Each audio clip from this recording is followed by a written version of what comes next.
ये जो LPG crisis होना शुरू हो चुका है, ये युद्ध के कारण नहीं है। ये तुम्हारे पौपौ की घटिया बकवास सड़क छाप दुम दबा के दुम हिला के चुपचाप बैठने वाली विदेश नीति का नतीजा है। क्योंकि जिस हॉर्मुज़ समुद्री मार्ग से रशिया और चाइना अपने देश में कच्चा तेल लेकर जा सकते हैं, उस समुद्री मार्ग से हम भारतीय अपने लिए कच्चा तेल और गैस नहीं ले जा सकते। क्यों? अरे पूछो ना गोदी मीडिया से। वो तो बोलते थे ना कि हमारे विश्व गुरु से तो रशिया चाइना ये डरते हैं, उनसे सलाह लेते हैं। पूछो उनसे क्यों ऐसा हो रहा है। अरे गोदी मीडिया वालों, अब तो सच बोल दो कि तुम्हारे फर्जी विश्व गुरु और फेक ग्लोबल लीडर ने दशकों पुराना हमारा जो ईरान के साथ संबंध रहा है उसे इस कदर खराब कर चुके हैं, और अमेरिका की गोद में बैठकर रिमोट कंट्रोल बनकर वो ऐसी ऐसी गलतियां एक के बाद एक कर रहे हैं जो उन्हें नहीं करनी चाहिए। युद्ध से 2 दिन पहले इजराइल जाकर वहां मेडल लटकाकर चुम्मा चाटी करके वापिस आए हैं। ये उन्हें करना ही नहीं चाहिए था। ईरान के सुप्रीम लीडर खामेनेई की मौत पर एक शब्द इनके मुंह से नहीं निकला, एक ट्वीट इनका नहीं निकला, ना ही शोक के लिए, ना ही निंदा के लिए और ना ही श्रद्धांजलि के लिए। ईरान के एक स्कूल में अमेरिका के मिसाइल हमले से 160 बच्चों की मौत हो गई। अरे जिसकी औलाद नहीं है उसका दिल पसीज जाता, लेकिन ये महामानव नहीं, ये महादानव है।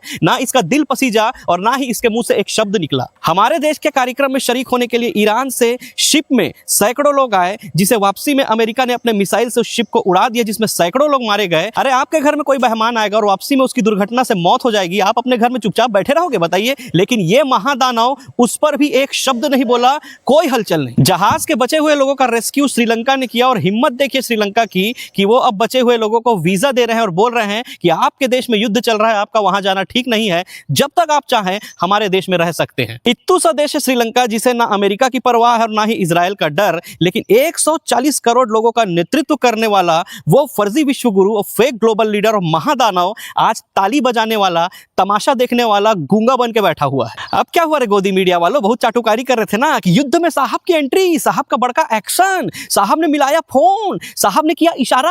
अब क्या हुआ? मिल गया तुमको गैस, मिल गया तुमको तेल। अब अमेरिका ने हमको टाइम दिया है कि 30 दिन तक हम रशिया से तेल ले सकते हैं, लेकिन रशिया भी सियाना है, वो समझ गया, पक्का दोगला है ये आदमी। उसने भी साफ कह दिया कि नहीं, कोई डिस्काउंट नहीं भैया, फिक्स रेट है। और उसमें भी ये बंबानी जी कमाएंगे, क्योंकि इन्होंने कई लीटर, कई हजार लाख लीटर पहले से स्टॉक करके रखा हुआ है। पैसा यही कमाएंगे। और तुम भिखमंगे अंधभक्तों जो बोलते थे पेट्रोल चाहे 5,000 का हो जाए, सिलेंडर चाहे 10,000 का हो जाए, तो भी वोट हम फलाना को देंगे, तुम भिखमंगो लाइन पे ही खड़े रह रहकर मरोगे। गोदी मीडिया से खतरनाक कोई नहीं, एक अभिशाप है इस देश के लिए गोदी मीडिया। आप चाहे नोटबंदी के लिए लाइन में लगे हो, या ऑक्सीजन सिलेंडर के लिए, या अपने परिजनों को दफनाने जलाने के लिए लाइन में लगे हो, या आज एलपीजी सिलेंडर के साथ अगर आप घंटों लाइन में लगे हो, तो इसका 100% जिम्मेदार इस देश की सरकार नहीं बल्कि इस देश की गोदी मीडिया है। इन्होंने सच्चाई दिखाने के बजाय चाटुकारिता करना ज्यादा जरूरी समझा और देश को बर्बाद करके रख दिया। वैसे आप किस पर क्या राय है, कमेंट करके हमें जरूर बताएं।